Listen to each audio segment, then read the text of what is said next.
Hello everyone, welcome to solving classes. तो चलिए start करते हैं आज का हमारा नेक्स्ट टॉपिक स्विच स्टेटमेंट। अब तक हमने इफ स्टेटमेंट के बारे में पढ़ा था और इफ एल्स स्टेटमेंट के बारे में पढ़ा था। तो हमें पता है जो हमारे पास इफ एल्स स्टेटमेंट होती है वो हमारे पास सिलेक्शन स्टेटमेंट होती है। इफ एल्स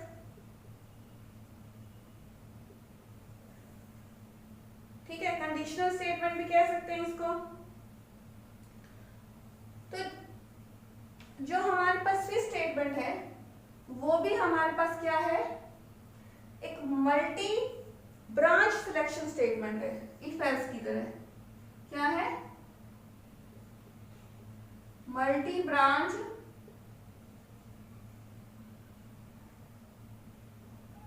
सिलेक्शन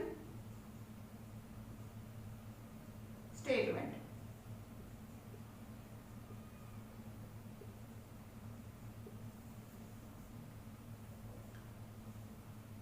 तो हमें स्विच स्टेटमेंट की जरूरत क्यों पड़ी?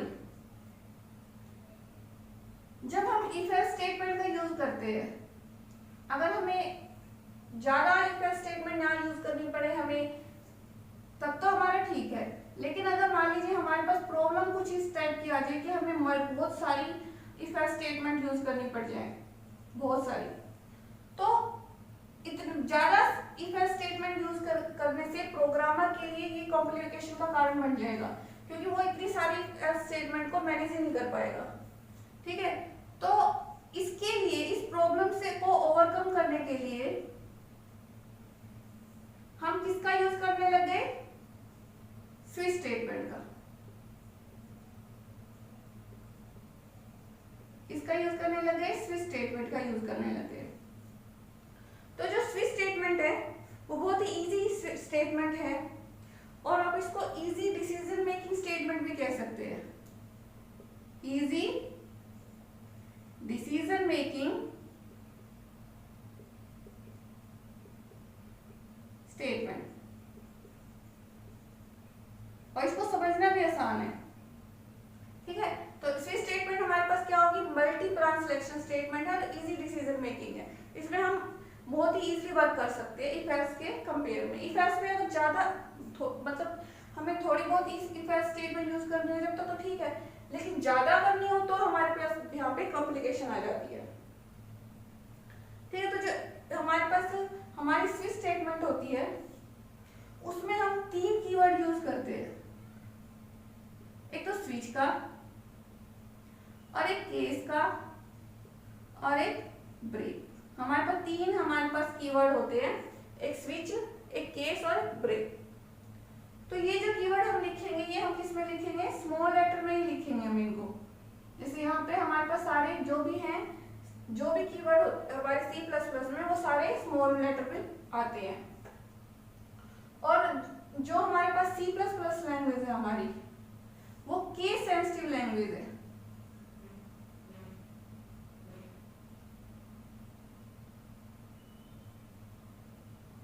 इसका मतलब ये है कि अगर आप यहाँ पे मान लीजिए मैं सम ले रही हूँ कैपिटल लेटर में, एक सम ले रही हूँ मैं स्मॉल लेटर में, एक में मैं फर्स्ट कैपिटल में और लास्ट वाले स्मॉल में, तो अकॉर्डिंग टू C++ लैंग्वेज ये सारे के सारे हमारे पास डिफरेंट होंगे।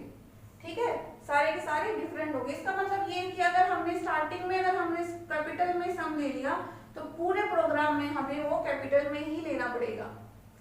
ठीक है, तो ये हमारे पास होती है स्विच स्टेटमेंट। अब हम स्विच स्टेटमेंट का वो सिंटेक्स देखते हैं कि स्विच स्टेटमेंट में जो हम सिंटेक्स यूज करते हैं उसको तो कैसे यूज किया जाता है। यहां हम देखेंगे सिंटेक्स।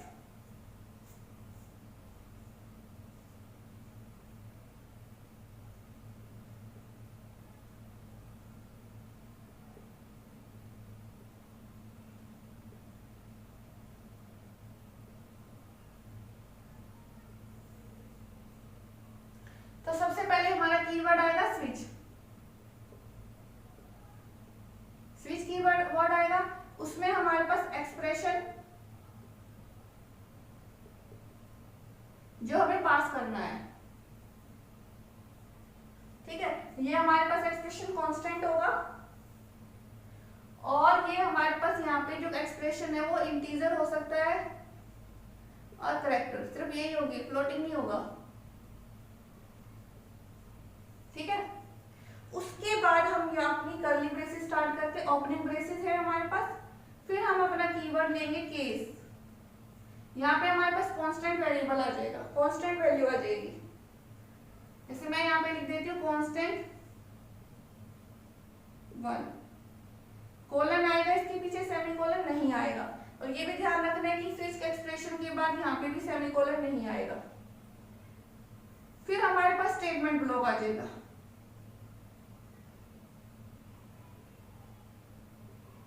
यहाँ सेमीकोलन आएगा। और स्टेटमेंट ब्लॉक में हम कौन सी स्टेटमेंट यूज करते हैं, जो हमारे पास सी आउट वाली होती है ना, आउटपुट प्रिंट करवाने के लिए, ये वाली स्टेटमेंट हम कहाँ यूज करेंगे, यहाँ पे। फिर हमारे पास आएगा ब्रेक, ये भी हमारे पास कीवर्ड है, सेमीकोलन आ जाएगा। उसके बाद हम लेंगे केस नंबर 2। तो यहाँ पे क्या होता है, हम जो भी वेरिएबल लेते हैं, कोई भी एक्सप्रेशन लेते हैं, उसकी जितनी भी वैल्यू है उनको हम चेक करते हैं डिफरेंट केसेस बना के। यहाँ कांस्टेंट 2 आ जाएगा, कोलन, स्टेटमेंट, सेमीकोलन, फिर हमारे पास क्या आ जाएगी, ब्रेक। इस तरह से हमें जितने मतलब हमें चाहिए वैल्यू, हमें चेक करा के देखनी है, उतने हम डिफरेंट केसेस ले लेंगे। फिर यहाँ पे हम n नंबर ऑफ केसेस डाल देंगे। ठीक है,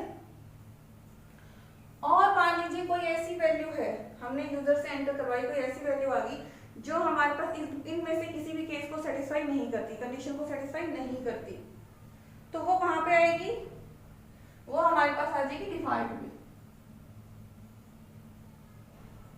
कहाँ आ जाएगी, हमारी डिफॉल्ट में।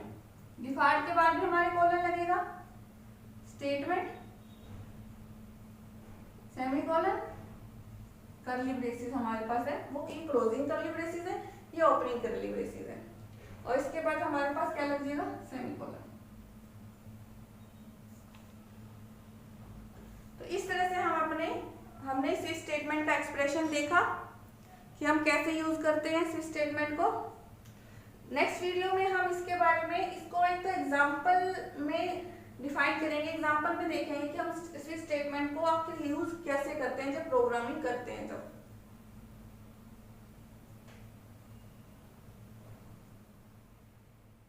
Thank you.